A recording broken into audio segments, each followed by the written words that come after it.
नमस्कार, स्वागत है आपका हमारे इस YouTube चैनल। वीडियो में हम आरआरबी एनटीपीसी रिक्रूटमेंट की अधिसूचना यानी नोटिफिकेशन पीडीएफ के बारे में बात करेंगे।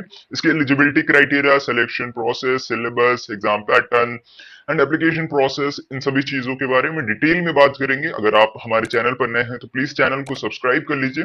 बढ़ते हैं इसके ओवरव्यू के ऊपर। जो आपका रिक्रूटिंग ऑर्गेनाइजेशन है आरआरबी है, रेलवे रिक्रूटमेंट बोर्ड।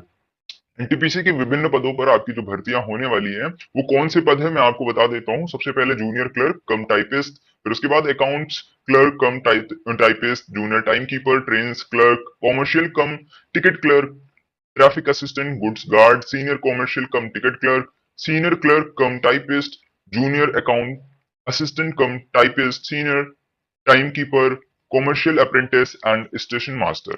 इसके बाद अगर मैं बात करूं जॉब लोकेशन के बारे में, जॉब लोकेशन आपकी ऑल ओवर इंडिया रहने वाली है। टोटल वैकेंसीज ऐसा अनुमान लगाया जा रहा है कि 10,000 से भी ज्यादा वैकेंसीज आ सकती हैं।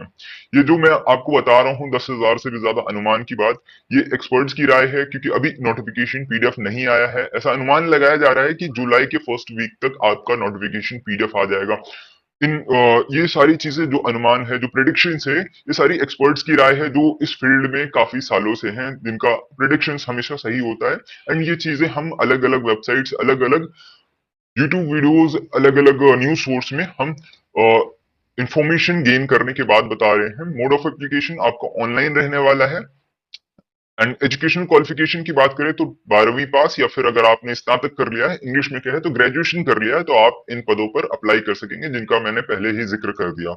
इसके बाद मैं बात करूं एज लिमिट यानी आयु सीमा की बात करूं तो मिनिमम न्यूनतम आयु 18 हो तभी आप इन पदों पर अप्लाई कर पाएंगे। एंड मैक्सिमम इनमें से कुछ पदों पर मैक्सिमम एज जो है 33 रखी गई है एंड कुछ पर इससे कम रखी गई है।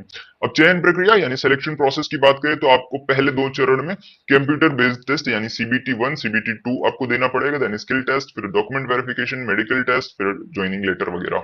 इसके बाद ऑफिशियल वेबसाइट की बात करें तो www.rrbc.dg.gov.in है। इसके अलावा अगर आपको इनकी ऑफिशियल वेबसाइट के अलावा अगर आप किसी और वेबसाइट पे जाते हो, वहां पर कोई नोटिफिकेशन पीडीएफ अपलोड होता है तो प्लीज इस ऑफिशियल वेबसाइट पर रीचेक जरूर कर लें, क्योंकि ऐसे बहुत सारे फर्जी आर्टिकल, फर्जी पीडीएफ अपलोड किए जाते हैं जिसमें बताया जाता है, दावा किया जाता है कि रिक्रूटमेंट का नोटिफिकेशन आ चुका है, बल्कि ऐसा नहीं हुआ होता है। बट आप जरूर एक बार चेक कर लीजिएगा। अगर कोई दावा करता है कि नोटिफिकेशन पीडीएफ आ चुकी है, रिलीज हो चुकी है, तो एक बार इनकी ऑफिशियल वेबसाइट www.rrbc.dg.gov.in इस पर जरूर विजिट कर लीजिएगा। ठीक है, ये गवर्नमेंट की, रेलवे की जो वेबसाइट है, ऑफिशियल वेबसाइट है। इसके बाद इंपॉर्टेंट डेट्स की बात करें तो जैसा कि मैंने पहले बता दिया कि नोटिफिकेशन जो आपका रिलीज होगा जून के लास्ट वीक या फिर जुलाई के फर्स्ट वीक तक, आपका 100% ये दावा किया जा रहा है कि जुलाई के फर्स्ट वीक में आपका नोटिफिकेशन रिलीज कर दिया जाएगा एंड ऑनलाइन अप्लाई किया जाना स्टार्ट हो जाएगा फर्स्ट वीक में ही। इसके बाद नोटिफिकेशन पीडीएफ जैसे ही आता है मैं आपको closing date, exam date, application process, इन सारी चीजों पे डिटेल्ड एक वीडियो जरूर लेके आऊंगा।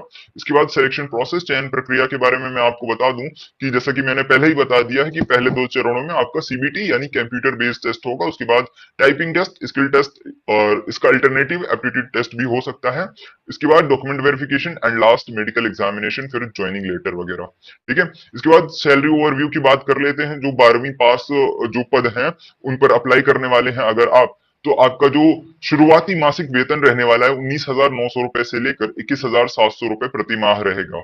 इसके बाद ग्रेजुएशन जो स्नातक करे हैं और उन पदों पर आप अगर अप्लाई करते हैं तो शुरुआती मासिक वेतन जो आपका रहेगा 25,000 रुपए से लेकर 35,400 रुपए प्रति माह रहने वाला है। अब एडिशनल बेनिफिट्स की बात कर लेते हैं तो सबसे पहले डियरनेस अलाउंस डीए, फिर उसके बाद transport allowance TA, house rent allowance HRA, pension scheme, medical benefits, अन्य सुविधाएं ऐसी आपको मिलेंगी। ठीक है, तो अगर आपने हमारा चैनल अब तक सब्सक्राइब नहीं किया तो प्लीज सब्सक्राइब कर लीजिए। हम ऐसे ही latest government job updates, upcoming notifications लाते रहते हैं, तो प्लीज चैनल को सब्सक्राइब कर लीजिए। अगर आपने सब्सक्राइब कर लिया है तो प्लीज नोटिफिकेशन बेल आइकन को भी प्रेस कर दीजिए, वीडियो को लाइक करिए। अगर पसंद आया हो वीडियो तो प्लीज ज्यादा से ज्यादा शेयर करिए। अगर इस वीडियो में किसी भी तरह का आपको डाउट हो तो नीचे कमेंट जरूर करें। तब तक के लिए जय हिंद,